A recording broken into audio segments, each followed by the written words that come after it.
kami nga, sabi ko nga, di ba nasa construction din kami. Ang daming mga ganun sa aming moments na pwede sana namin kinrab yung mga ganun. Na kami ay kikita, pero hindi, yung pera ay galing sa hindi magandang paraan. I always say, I want to be a doctor. Bakit? Because that's what my parents want me to be. Wala akong alam sa pagluluto.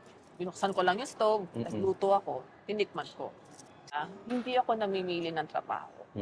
Sabihan ako ng mga kamag-anak ko na, engineer ka, tapos nagme-makeup ka lang. Tapos cum laude graduate ka pa, tapos nagme-makeup ka lang ngayon. Na dinaanan ko na nga, nagkamali pa ako. Top 3 qualities na dapat meron ng isang successful entrepreneur. Ano ang secret ingredient ni Chef Jeng? Hindi lang sa cakes and everything na in business and in life.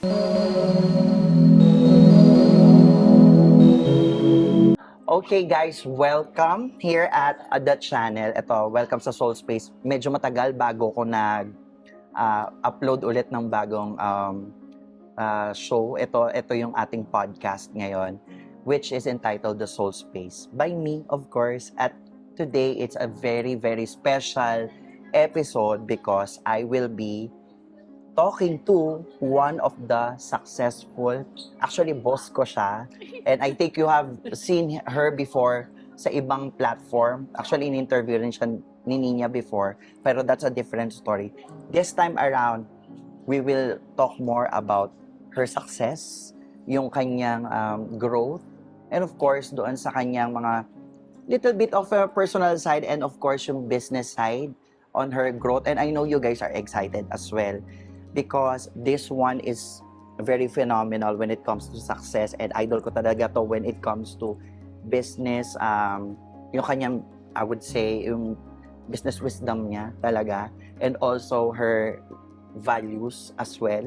So, palakpakan natin, walang iba kundi si Chef Jeng, si Flores. Thank you very much, Chef, for Yes. inviting me, di ba? Excited ako dito. Noon ko pa siya kinukulot. Sabi ko na, Jet, na tayo, mag-podcast tayo. Oo, di ba? kasi nga, ano yan parang dream ko rin talaga na magkaroon ng podcast, and eventually sabi ko si Chef Jeng, reserve ko talaga to dito. And tayo ngayon ay nasa Heavenly Desserts dito sa Fairview. Ayan, makikita ninyo, di ba? Makaluwag. And of course, nandito ang mga masasarap na pagkain from Heavenly Desserts na siya ang tawag dito? Oo, nag-formulate, gumagawa. Oo, yan. So, kumusta? Magkumustahan muna tayo. Kumusta ka ngayon, Chef Jeng? Lagi mo ko tinatanong di ba? Yes, kumusta? Ano na? Ano na? Okay naman. Syempre, maraming ginagawa, busy, but nakaka-cope naman, madaming stress lately because madaming businesses na kailangan ayusin. Pero, masaya because I love what I'm doing, and that's really important. So, at least, di ba, nakikita ninyo. Ngayon, itatanong ko naman, Chef Jeng, no? So, sabi mo, stressful, busy, ganyan. Oo. Ilan na ba ang branch, as of the moment, ilan na ba ang branch ng Heavenly Desserts? As of the moment, meron kaming 11 branches. And meron kaming, out of the 11, we have 3 cafes. So we have cafes in Marikina, BGC, and here, kung nasan kami ngayon sa SMCP Fairview. And the rest of our branches are cake shops. So 11 na yan. And we plan to actually add, hopefully, 2 more this year. So, gusto namin ng next branches namin would be a cake shop and a pastry shop. So, Wow. parang gusto muna namin wag munang cafe because ang hirap pala talagang mag-manage ng cafe para ang restaurant. Para siyang may restaurant na ang daming tao. So, sabi ko, maybe next year na tayo maghanap ng cafe. But this year, in addition to the cakes, we want pastries inside our shop. Yan. And doon sa mga hindi nakakaalam, no, si Chef Jeng, itong Heavenly Desserts, siya lang ang may-ari ng lahat ng branches na yan. This is not franchise, Yes. no? At malalaman natin yun mamaya kung ba't hindi siya nagpapa-franchise. Yes. And it's very important for them to know then, no, the importance of why you need to have that. Kasi karamihan ngayon, lahat ng mga coffee shops or even other businesses, all of them are in franchise, di ba? Actually, may advantage and disadvantages ang pagkakaroon ng franchise. Even ako, when I started doing business, I actually franchised Kodak. Mm. So, yun yung unang-unang business namin mag-asawa. Ang maganda sa franchise, meron ng system na i-follow mo. Pero, syempre yung pasa sa'yo ng presyo, maliit lang yung profit na makukuha mo. You have to get supplies from kung sino man yung company na yon, tapos tutubuan ka pa niya. Like, ang papel no ng Kodak, if I can remember, is very expensive. And you cannot get from any other supplier if you get bawal. Pero dumidiskarte kami ni Ferdinand. Nakakabili kami ng mga papel na siguro kalahati yung mura.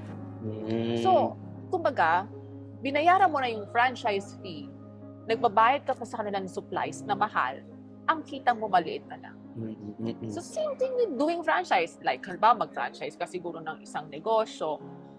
Yun lang. Diba? System-wise, hindi mo na siya kailangan simulan from scratch. Pero, isipin mo, yung kita maybe maliit na lang. Pero, maybe sigurado ka ng konti. Pero, why I did not franchise Heavenly Desserts? Number one, I'm very, very particular when it comes to quality. Okay? Mahirap kasi dyan kapag franchise mo since ang cakes ay nasisira. So, meron lang yan tinatawag na parang time na pwede mo siyang ibenta. After that, hindi na pwede. Kung ako yung nag-franchise at madami akong cakes na hindi natira, pwede kong gawin, i-extend ko ang selling ng cakes. What if the quality is not anymore good? Since dala ang pangalan ko, masisira din. I have a question and I'm very curious.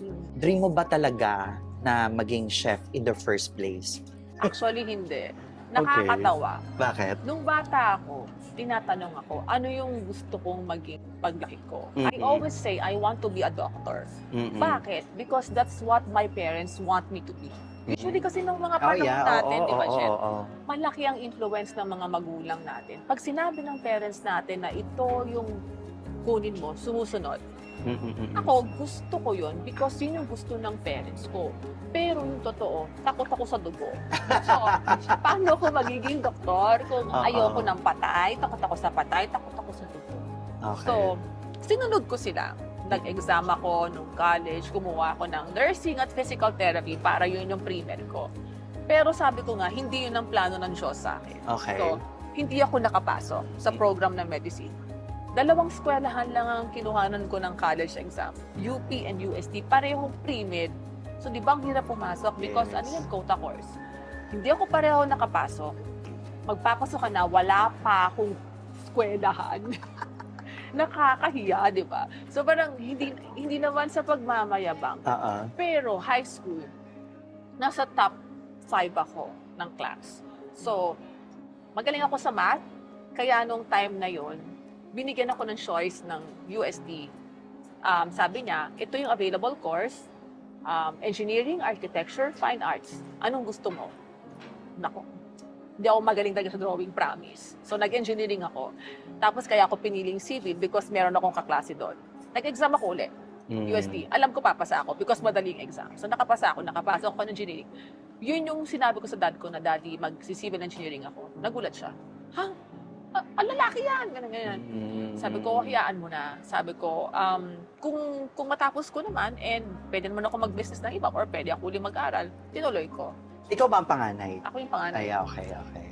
So, yung talagang dream sa'yo nung dad mo was to become A doctor. a doctor. Si dad is a Businessman. businessman. Pero kahit na dream niya yun, lagi niya pa rin sinasabi sa akin na maging negosyante ako.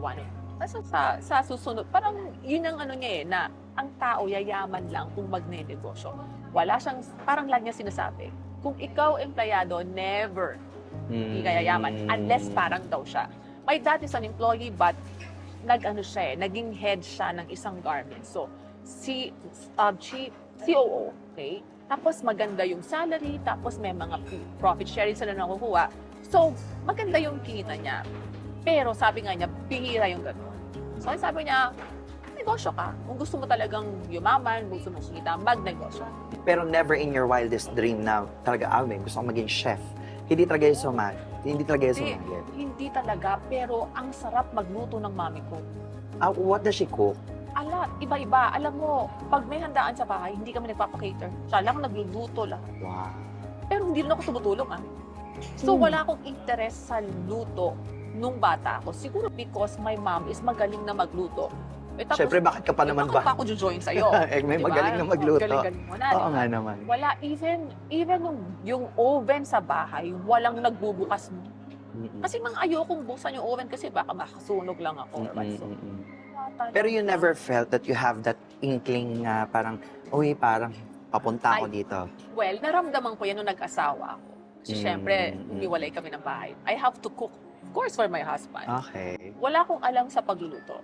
Binuksan ko lang yung stove, nagluto ako, tinikman ko. Tapos sabi ni Ferdy, sarap mo magluto. So yung dila ko, marunong akong Kumilatis.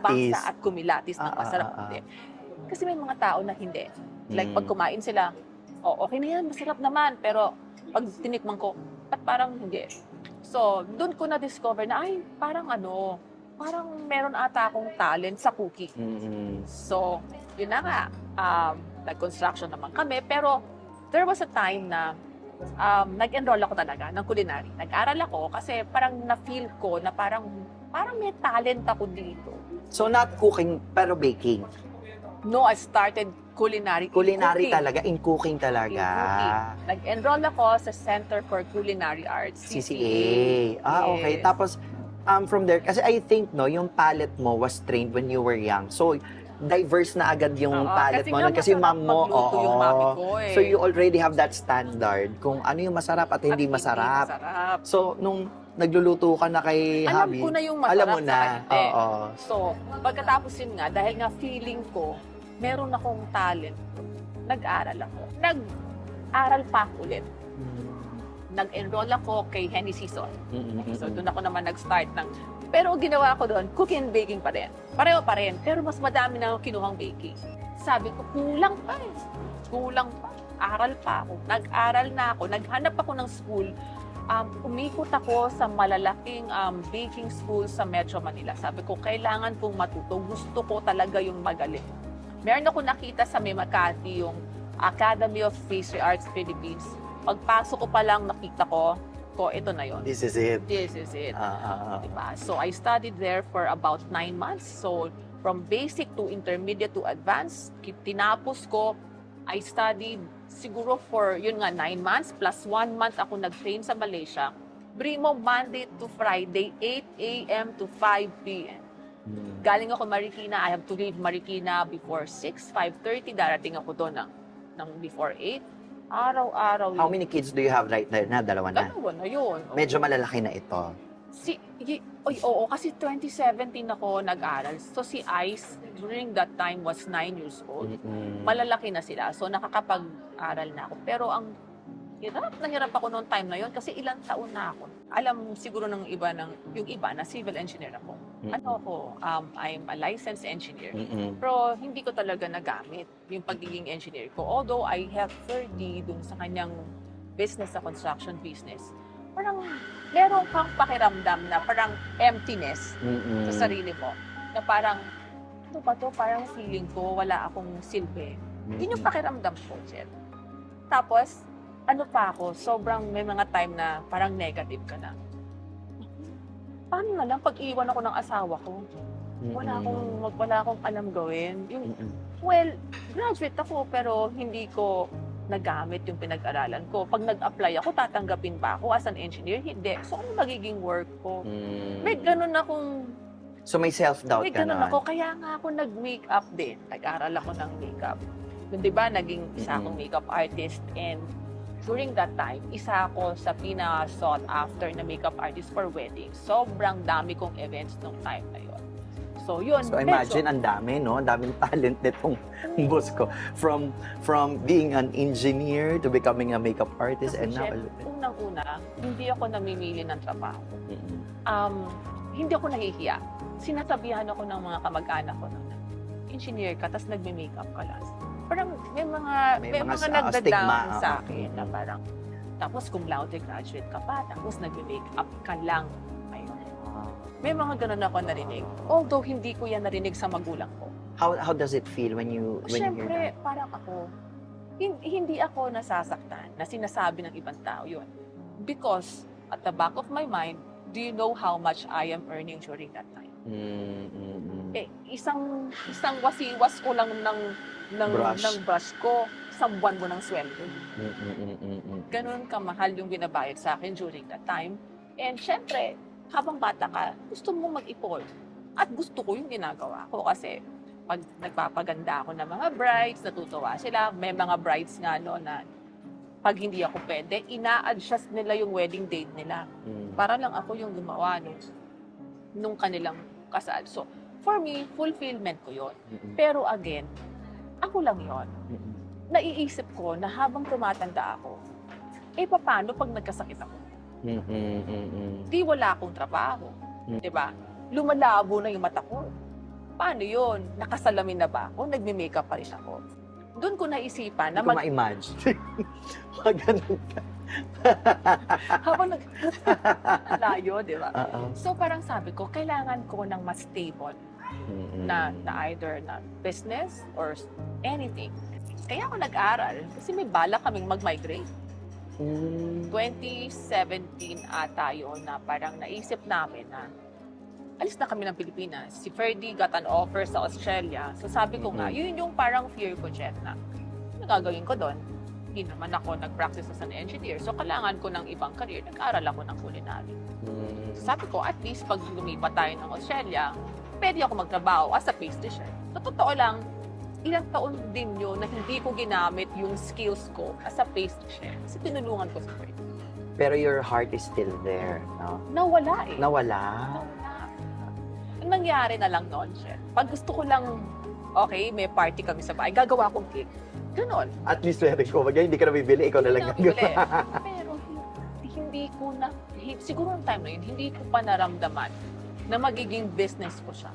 Because nga busy kami sa construction. Paano siya nagsimula? Is it accidental? Or well, drink ba talaga accidental ba ito na nagawa? Paano ba? Siyempre, accidental. Pandemic.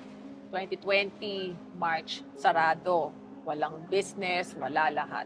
Lahat ng tao nasa bahay. Anong gagawin mo? Diba? I don't know if you remember, pero during that time, diba, lahat ng tao nabibake. Oo, yeah. I did, no? Ako rin. Alala ko, nagluto rin ako. Nagbebenta. Pero nung time na yon, ayokong magbenta. Gusto ko lang mag-vlog. Gusto ko lang magturo ng baking. Ganyan. Tapos, yung mga nakakita friends ko, hindi ko daw ibenta. Sabi ko, hindi ako magaling magbenta eh. Sabi ko, hindi ko yan ano Forte. talaga, forte. Kinulit. Sabi nila, basta bibili ako.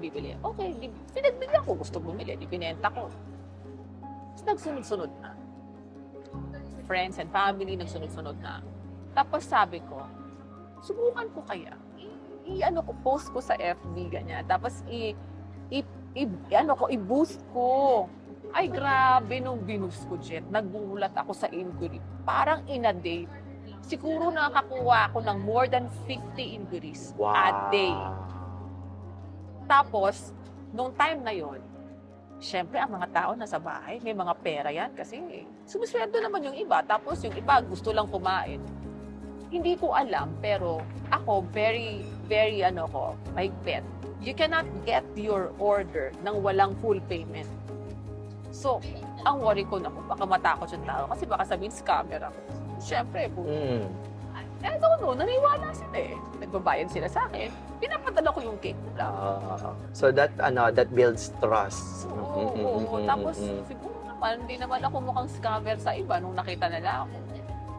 Ayun, doon na nag-start. Diretso na hanggat kailangan ko na ng tulong. Yan si Joanne, yung aking executive assistant. Siya yung una-una ko tinawagan Joanne, sabi ko, hindi ko na kaya. Pagsagot pa lang na inquiry, sobrang dami in a day. Okay, here's a question naman. Ano naman yung biggest mistake mo? Kung babalikan mo yan, ano yung biggest mistake mo na nagsisimula ka pa lang? I would say, no, not really, siguro not biggest mistake, but something that you have to like, nako, sana hindi ko, nako, ganun pala. Sa Heavenly, I cannot, hindi ko maisip ano yung mistake ko for Heavenly. Kasi, when I started with Heavenly Desserts, I started small. Siguro yun yung una kong tip para sa mga gustong magnegosyo. Nagawa ko yan sa ibang negosyo ko eh. Na dinaanan ko na nga, nagkamali pa ako. Anything kasi na gagawin mo, start small first. Test mo muna. Diba? Sabi nga nila, kung magiging okay, pag hindi, at least konti lang yung nilabas mo. Ano yung pinaka-challenging nung nag-start ka? Yung pera ba? Yung competition or tiwala sa Okay. sarili? Pera, no. Again, gaya na sinabi ko, cash payment ako. Bago mo kunin yung order mo, i-pre-order mo, bayaran mo ko. During that time, ang swerte ko, meron akong maliliit na oven sa bahay. Ginamit ko. Kung anong meron ako, yun lang You ginamit ko. use what you have. Yes, use what you have. Oo. Huwag ka munang bumili. Kasi huwag mong i-preempt na madami akong order, bibili na ako ng madaming freezer. Eh, wala pa nga eh. Eh, baka sinasabi nila manifesting. No. It's actually very easy to buy. If you have the money, pupunta ka ngayon sa You can, oo. pa-deliver mo, same day pick upin mo. Oo. Ang challenge is getting people. Because it's pandemic. Ano, saan mo kukunin ng tao? So kayo, during that time, kayo lang? Hmm. Sino-sino kayong gumagawa ng during pandemic? Ako, tinuruan ko yung anak ko mag-bake. Yung mom ko is helping also. Si Ferdy ang nagtutupi ng box, saka yung son ko, sila yung nag-ribbon. So Kami. it's a family thing. It started It as a is. family, parang it's a family Namin bonding. yun, yung Ay, mag-bake, ganda. yung gumawa. Pero nag-enjoy na, natuto yung anak ko, nag-enjoy din naman. Oo. Kasama ko. Okay, so this is where the part goes na syempre, 'di ba, may mga umu-order na sa'yo, may mga customer. Naalala mo pa ba yung first customer mo? Yes. Sino? Si si Jerome Masangkay. Talaga? Hindi ko siya, yung nangulit sa akin. Okay. Schoolmate ko to. Kinukulit talaga niya ako. Ang order na nun is blueberry cheesecake. Now that, noong time na medyo na-feel mo na parang nakaka-overwhelm na to, ganyan. Kasi syempre, palaki na ng palaki, no? Was there a point na muntik na parang, muntik ka na sumuko to make it short? Hindi ako ganong klaseng tao Mm-mm. na susuko ako because meron akong challenge or difficulty. Actually, gusto ko yung may ganon. Nabuboard ako kapag smooth ang mga pangyayari at kinakabahan ako pag smooth. Pag may challenges, mas gusto ko yan kasi ibig sabihin, it's one way for me to improve and to do something better. So, hindi naman naiiwasan sa business yung may challenges. Ang dami namin challenges sa Heavenly Desserts. Bakit? Because dahil nga lumalaki, may mga difficulties kami sa inventory, managing people, pagkuha ng tao, monitoring yung mga sales namin. Ngayon pa lang namin naaayos. Which is, actually, I think that's normal for every business, no? Kasi, especially if you're growing, the more at stake yung problem kasi ang dami, gabaga, hindi lang naman buti sana kung isang store lang ang hinahandle mo. Yes, actually mahirap. Kasi nga hindi naman ako experienced to handle yung malaking business talaga. But kaya ko siyang i-grow, pero yung pag-handle mo, paano mo siya aayusin at i-maintain, yun yung wala akong experience. That's why nag-hire ako ng mga tao. And also, this is actually, parang ang nangyari rin is parang, parang, ito rin yung parang trial and error stage mo for you. Yes, actually dami namin ginagawang ganyan. Trial and error. Try na natin to. Ay, pag hindi okay, at iba naman. Oo. I think one of her best asset is actually she's a risk taker. Pero ito yung risk taker na calculated risk. Yes. Yes. Oo. And I Has think to be. Sa business, no, talagang the more risk that you take, mas malaki yung reward na makukuha mo. Pero syempre, hindi naman po pwedeng puro risk tayo. No? Kasi syempre, kung dapat alam mo, sabi nga ni Jet, calculated. So, kung ito lang, kaya mong i-risk, okay ka dito. Matalo ka man, for example, ng ganito kalaking amount, alam mo, makakabalik hindi ka. masakit sa dibdib. Makakabalik ka. Yun yung importante. Kasi alam mo na paano mo gawin eh. Hindi naman lahat ng business mo magiging successful. Sometimes nga, if this business is not okay, ito okay. Minsan ililipat mo lang dito. Pero syempre, merong yan time na kailangan alam mo rin when to stop. Importante sa negosyo. So when do you know when to stop? Kapag siguro yung alam mo na hindi mo na kayang i-rebuild yung business, it's, sabi nga nila, dinudugo ka na, yung parang sumusuka ka na ng pera, tapos tinutuloy mo pa rin. Lumalaban ka pa rin. Maybe kailangan mo na siyang pag-isipan. It's either you stop or you do something else para maayos mo yung business. There are some businesses, there are some businesses that they really think that the business has the capacity, that the business has potential. And sometimes, yung ibang mga businesses, they tend to close down Yes. because of like, yun nga, nagbi-bleed siya. Mm-mm. Pero in reality, when you come to think of it, maganda yung business model eh. Maganda yung idea. Yeah. So, they never exhausted the possibilities yet. Oo. Is it the right time to parang Close. to close? Kasi, kumbaga pag sa isip mo, parang, so hindi ko pa na-exhaust yung possibilities eh. Nakikita mo na parang, uy, pwede to. Pero, the reality is, parang, shucks, hindi ko to ma-manage or hindi ko to mahawakan or nagbi-bleed to at the moment. You have to give time for your business to grow. It doesn't grow overnight, sabi nga nila. Yes. Like for Heavenly Desserts, it's been 5 years since we started. Okay. But ang maganda kasi sa amin, dahil nga sa bahay lang kami nagsimula, 2 taon kaming bahay, wala kaming risk masyado. Nung paglabas na namin ng mga stores, nagbukas na kami ng mga tindahan sa malls, ganyan, nandun na pumapasok yung risk mo. Because, why? Because you're paying a lot for rent, you're paying for a lot of employees, syempre, you pay for everything. Marketing and ganito na dati hindi naman ganun kalaki yung ginagastos mo. Sabi ko nga, parang mas okay pa nung nasa bahay lang kami. Parang yung kinikita namin is halos baka nga mas malaki pa or maybe konti lang difference. Pero sabi ko kasi, ganun talaga. Kasi habang ginugrow mo yung business mo, marami kang ini-invest na mga bagong course stores. Dati hindi mo ginagawa, lumalaki yung binabayaran mo rin. Pero ganun yung paglaki. Gradual. Gradual talaga. And you also have to, I think, you also have to believe in what you are doing. And kumbaga yung kung nakikita mo na may potential yung business mo as it is, you really have to work hard for it and work on it. Yes, and very important, so you have to spend for marketing. Maraming ibang tao, akala nila yung negosyo mo lalago lang sa word of mouth. Hindi ganun yun. Pwede kang lumago sa ganun, pero napakabagal mo. Nowadays, ang swerte natin, because we have social media, dati, how do you market?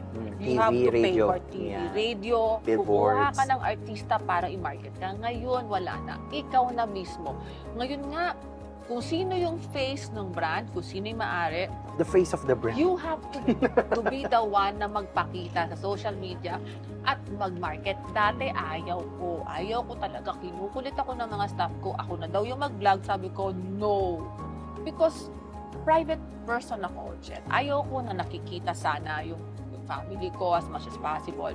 Siyempre, ang daming daming loko-loko din sa social media. Ayaw mong ma-expose, baka mamaya may mga gawin sila or what. Pero, that's the trend.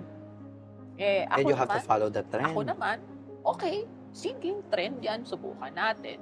So, well, kaya nga ngayon, kung sa mukha ko kung saan nakikita, Yes. di ba? Pinapa-OOTD ako ng mga ito, tapos papagawain ako ng mga kung ano-anong content. Pero, sa totoo lang, na-enjoy ko na rin siya. Anong time na ng pag-build mo ng Heavenly Desserts, so nasabi mo na, shit, lumalago na tayo. Ano na to? Parang iba na to. Parang ganon. Ano yung certain point na yon? Masakit na yung ulo ko. Nung dumadami, parang lumalaki na yung gastos ko Oo, ngayon. mas masakit na yung ulo ko. Parang, Parang ang dami na natin binabayaran. But, ito yung natin, babayaran natin sa biyaya. pang ilang branch? Ay, siguro nung Mm-mm. nung last year, kasi last year, kinonvert namin ng Marikina to cafe. Nung nag-cafe kami, sumakit talaga yung ulo namin. Aso mo na Nung nasabi na? cakes lang kami, ang dali-dali. Pero nung na-realize namin, iba pala ang management ng cafe. Kasi parang restaurants eh. Oo. At saka marami kang offerings eh. Imagine, 3 yung ganyan namin. Tapos, ang yabang-yabang namin nung last year, nagtayo kami ng 2. Yung Marikina, tapos yung BGC. Sabi ko pa nga, 3 gusto ko. Tapos, di ba, after a Di few bukas months, magdagdag tayo. oo, after a few months, ito namang Fairview. Tapos, nung Ay, di ba sabi mo nga, gusto mo ng challenge? Oo, gusto ko. Kaya magkatayo ako ulit. So ano yung pinaka-valuable na natutunan mo sa pagnenegosyo na gusto mong Well, may mga nasabi na siya, no? Pero ano pa yung mga hindi mo nasabi na mga valuable lessons in negosyo? Pwede nating i-share sa ating mga viewers. Okay.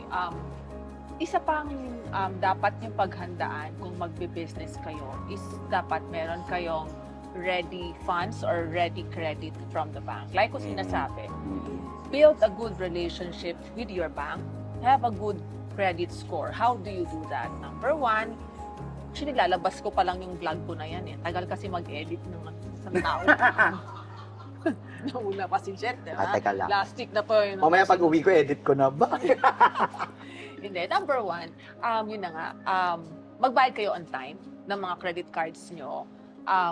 Iwasan ninyo na dinidilim. Sorry naman, di ba? Hindi nagbabayad dito. Bayaran nyo yan kasi dyan yung nag-build yung credit score nyo. Umutang kayo pa konti-konti sa bangko para mas bayaran nyo on time. Kasi minsan, doon nila tinitignan kung nagbabayad ka ng maayos. Tapos yung interest rates mo bumababayan habang gumaganda ang credit score mo. Kailangan mo yan kasi sa business, hindi, like ako, no?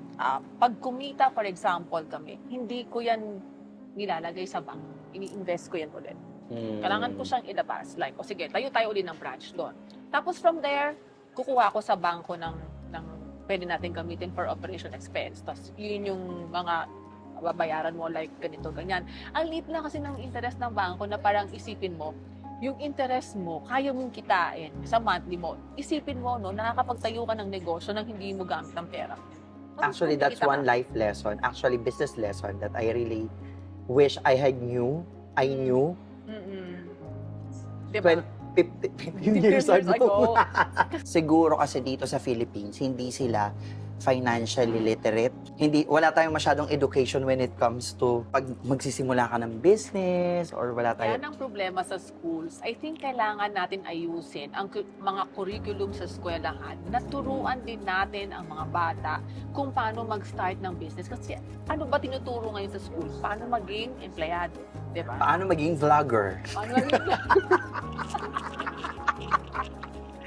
Hindi totoo. Diba? I think that the reason why a lot of people are scared is because they don't know. Yun lang naman yun eh. Kaya pag hindi mo alam, takot ka.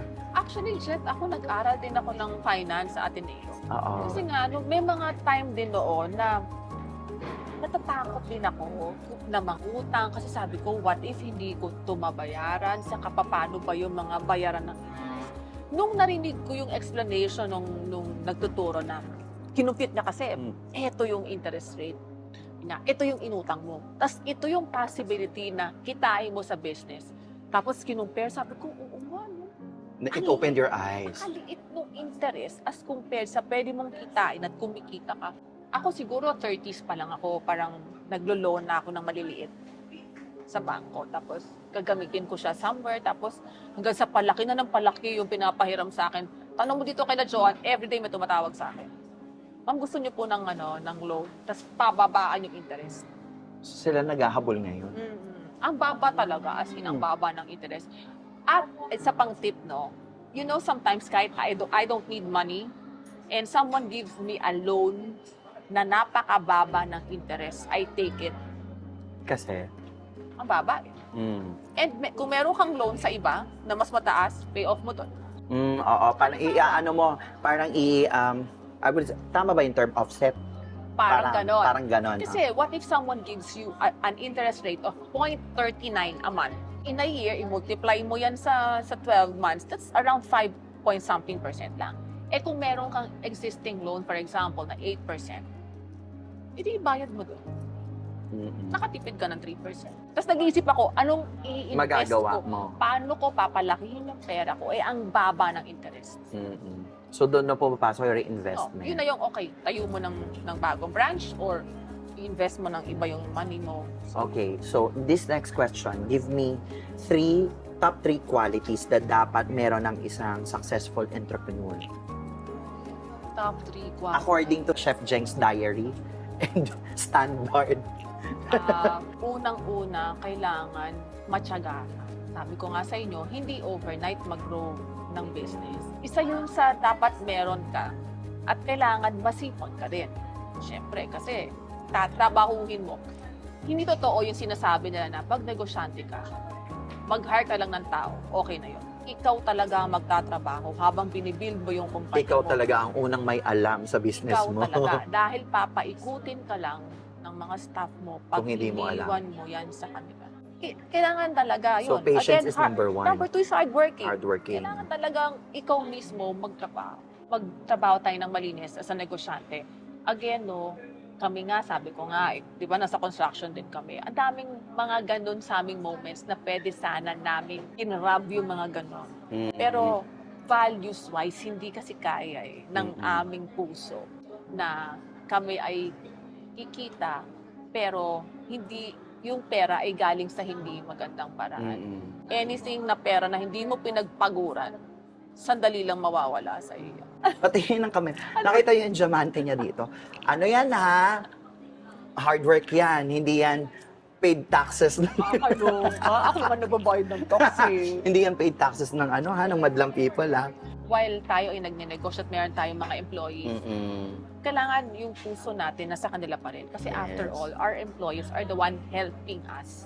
Diba? Kung wala sila, hindi natin mapapalaki yung business. Ang sabi nga nila, if you are not good to the waiter, but good to the amo, you're not a good person at all. You have your business, but you also have your family life. How do you balance it? Very hard. Very hard. Oo, Very masabi ko nga na hard. Very, very hard. Actually, dati, sanay yung mga anak ko na nasa bahay ako. Dati kasi nung wala pang Heavenly Desserts, ako talaga yung nagtuturo. Pero ang maganda nun, kasi malalaki na sila ngayon, Chet. So, hindi na katulad dati na talagang tuturuan mo yan sa exam, sa assignments. During that time na nagpo-form pa sila ng mga bata pa, I was really there to teach them. Kasi ano ko kumbaga, ang memory ko, parang sabi nga na may photographic memory daw ako na alam ko pa yung mga inaral ko mula bata ako hanggang ngayon. So magaling akong teacher. Hands-on din. Hands-on ako. I have to admit, it's really hard sometimes because late na ako umuwi. Nakikita kami ng mga anak ko, minsan gabi na, because I sleep really late, 4 a.m., ganyan. Gumigising ako late na, wala na yung mga anak ko sa bahay. So parang paano pa kami nagkikita. So, ang ginagawa ko talaga, hopefully, no, sana talaga laging ganun, na pag Sunday, well, nagagawa ko naman ngayon na Sunday, family day na talaga. Kung lahat sa lahat ng sinabi mo will encapsulate it, ano ang secret ingredient ni Chef Jeng? Hindi lang sa cakes and everything na in business and in life. What's your key secret ingredient? Siguro yung lagi ko sinasabi, yung pagiging positive sa buhay. Kasi kapag positive ka sa lahat, ang dali mo ring ma-attract yung positive sa ibang tao. Kasi kasi sa pagising mo pa lang, maganda yung ating natin, yung mangyayari sa business. Parang yun yung nangyayari. Pagising mo, parang ang init na ng ulo mo, buong araw yan may ulo mo. So, ako laging yun. Positivity is very important. Pangalawa, siguro, yun na nga, again, talagang kailangan kang mag-work hard. Wala ka talagang choice Hindi mo pwedeng katamaran ang bagay. Hindi mo siya pwedeng laging iutos. Being hands-on in business is very important. Pero kailangan marunong ka din na mag-delegate. Okay? Very important ang delegation and you have to empower your people. Marami kang magagaling na tao, pero kung hindi mo sila pagkakatiwalaan, walang din mangyayari sa business mo. Kasi habang lumalaki yan, mas lumalaki yung responsibility So, you have to trust you have to trust your people para mas lumaki yung business mo. And you, what do you call this? Bigyan mo sila ng magandang incentives if they are able to do that. So, giving back Giving and back. also being positive. Yan yung kanyang Positive. top 2 secret ingredients sa success. Kung may legacy ka na gustong iwan through Heavenly Desserts, ano yun? Yung tipong maaalala ng tao na ito yung pinakamasarap na natikman ko na cake sa buong buhay ko. Yun talaga. Yun, that's the legacy. Yun talaga yung gusto ko kasi pag narinig ko yun sa mga clients na sinasabi nila na hindi pa ako nakatikim na ganito kasarap. So that makes a distinction of you, no? Na wala pa ako natikman na ganito. That makes you special. Yun yung pinakagusto ko. Kaya, Well, actually, right now you're already doing your legacy. You're a legacy at work. Oo. Yes, hindi Taray. totoo. Kasi Suppose ako, no, I've been with Chef Jeng's company since 2023. Okay, I've known her for quite some time now. So, we've already had the sharing of all the things. No? And I could see that she's already, nandun na siya sa progress of, growing that legacy. Siyempre, aside from that, gusto ko rin magkaroon ng sana mas makapagbigay pa ako ng mga mas maraming opportunities sa maraming tao aside from work is marami akong gusto, Jet, eh. Magkaroon kami ng mga gandang benefits like magpaaral kami ng mga anak ng mga staff na. Di ba, more benefits. Sabi ko, gusto ko magtayo ng school. Mga ganun, yung mga libreng paaral sa mga Oo, kasi ang susunod po niya, tatakbo po siya bilang Mayor ng Marikina. Charot. O hindi, baka mamaya. Hindi, joke lang po. Hindi, kasi talagang pagbigay si Chef Pero Jen. alam mo, nakakatawa, speaking of politics, at tinanong ako dyan, kung meron daw ba akong balak na mag-politics. Hindi ko sila masagot. I cannot say no. Of Kasi course. hindi ako sure. You can help naman. Ang point ko naman. Without being in politics talaga. Pero, sabi ko nga, marami akong mga kalaban pag nag-politics ako. Kasi pag tumayo ako doon, tapos umikot ako, tapos may nakita akong tatamad-tamad, saka nagnanako, papauwiin ko talaga. Meron ka talaga mga kalaban. Sino? Hindi naman ako niya. Pinulong mo pa, narinig ka naman sa Ay, oo. microphone. Blip ko na lang. Fast forward, ito final. Fast forward 10 years. Saan mo nakikita si Chef Jeng at Heavenly Desserts? Ay nako, yung anak ko na siguro yung pumalit sa akin dyan. 10 years, you're still young. Ano ka pa? Hindi. Pero I will be giving more, parang more exposure kay Angel, yung daughter ko. Mm-hmm. And even maybe my son, because yung son ko right now is already 18, mag-18 na yun. So after 10 years, 28 na yun. Gusto ko silang bigyan ng chance na, di ba, parang ma-manage nila yung Heavenly Desserts. Sabi ko sa kanya, 5 taon, Joanne. Sabi ko, kailangan, na tayo, billion peso company na. Kailangan ata ng ng flood control para marating natin yun, Jen. Let's try to hit it ng 5 years. Kung hindi, extend natin konti. Pero kasi pag hinabaan mo kasi, mas matagal mo siya mahihit. Correct. Kasi ito gusto mo, shorten mo. Kung lumampas ka man, at least mabilis pa. And I'm so happy dahil we got a lot of business gems, life gems, no, from this sit-down talk sa Soul Space with Chef Jeng. At mapapanood nyo rin ito sa aming Spotify, dito sa YouTube, sa Facebook, lahat na. Okay? So, thank you so much. Thank you, Chef. Chef Thank you Jeng. for visiting me here. Yes, and of course, please invite them. Sa mga suking tindahan namin, huwag niyo pong kalimutan, Burmans na. Ayan, malapit na ang ating pinaka-antay na Pasko. But in any of your events, birthdays, anniversaries, present lagi sana ang Heavenly Desserts. We also do dessert buffet. So kung may mga weddings kayo, hindi kaming pumunta sa inyo para setapan kayo. We have cafes. So yung mga gustong matikman ng mga slices namin, available na yan sa cafes. And please do watch out for our future branches. Meron kami, hopefully, makuha na namin yung sa Alabang and Parañaque area. Sana next year din, lagay na kami ng branch sa Cavite, Pampanga. Mas mag-expand. Gusto namin mag-out of town kasi. We'll pray for that. And of course, maa-achieve natin yan. Sabi nga, hard work and patience, andyan siya. And of course, guys, kung may mga takeaway kayo dito, okay, comment down below sa ating comment section kung ano yung mga life lesson. Kung ano yung natutunan nyo dito sa video na to that you want to share. Meron, of course. I-comment nyo na yan. Marami ng oras na suggest, kahit mga 10 oras kami mag-usap. Ay, hindi. Actually, kulang to. Kasi yung SD card natin, pang lang to pang 2 oras lang to Oo. Okay, so thank you so much for watching this video. And if you like this video, please give it a thumbs up. Follow me on the social media platforms. And kung may gusto pa kayong next episode, sino naman ang gusto ninyong interviewin ko. Thank you so much for watching. Thank you so much, Chef Jeng. Salamat. And we'll see you again. Always. Bye. Bye. Bye-bye, everyone.